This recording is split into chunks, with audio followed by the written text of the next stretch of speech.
MLA గారు రాజీనామా చేసిన తర్వాత మీడియా మిత్రులతో మాట్లాడుతూ ఆయనే ఒప్పుకున్నాడు, మా ముఖ్యమంత్రి మంగళగిరి ప్రజల్ని మోసం చేశాడని.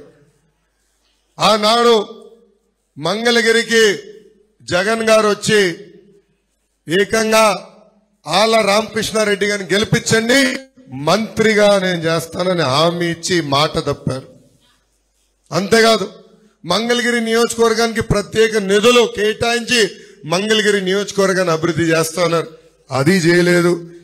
ఇంకా ఏకంగా ఆర్కే గారే జగన్ పని అయిపోయిందని చెప్పే పరిస్థితికి ఈ ప్రభుత్వం దిగజారిపోయింది. ఒక మాటలో చెప్పాలంటే ఈ వైకాపా ప్రభుత్వం మంగళగిరి ప్రజల్ని మోసం చేసింది.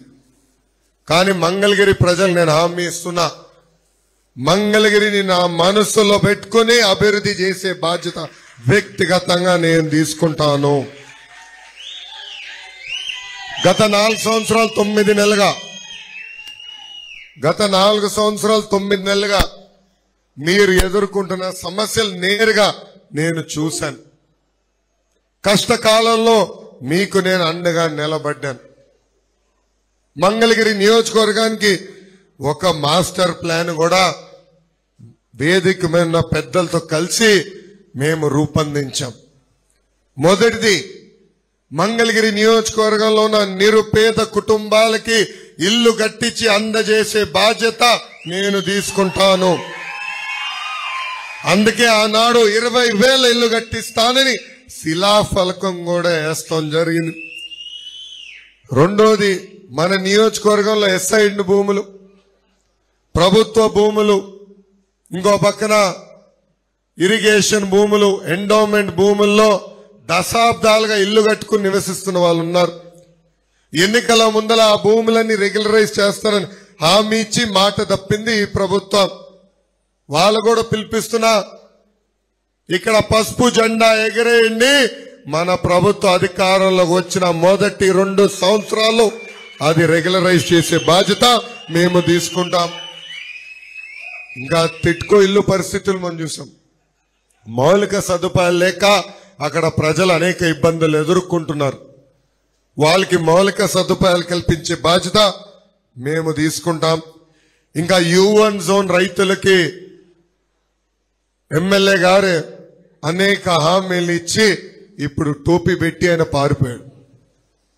పాపం రైతులు అనేక ధర్నాలు చేశారు. ఆ U1 జోన్ ని కూడా రెగ్యులరైజ్ చేసే బాధ్యత మనం తీసుకుంటామని ఈ సభాముఖంగా తెలుపుతున్నాం. ఇంకా స్వర్ణకారులు కేవలం మన నియోజకవర్గంలో కాదు, రాష్ట్ర వ్యాప్తంగా ఉన్న స్వర్ణకారులందరూ అనేక ఇబ్బందులు ఎదుర్కొంటున్నారు. వాళ్ళకి ప్రత్యేక కార్పొరేషన్ ఏర్పాటు చేస్తానని పాదయాత్రలు నేను ఇప్పటికీ హామీ ఇచ్చా. ఇంకా నియోజకవర్గంలో రోడ్ల పరిస్థితులు నాకన్నా మీకే బాగా తెలుసు. ట్రాఫిక్ కూడా విపరీతంగా పెరిగింది. కనీసం ఒక ఫ్లైఓవర్ కానీ అండర్ పాస్ ఈ ప్రభుత్వం వేసే పరిస్థితులు లేదు. అది ఏర్పాటు చేసే బాధ్యత మనం తీసుకుంటాం.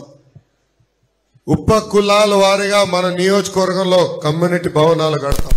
శ్మశానాల్లో కూడా అభివృద్ధి చేయాల్సిన బాధ్యత మనకుంది.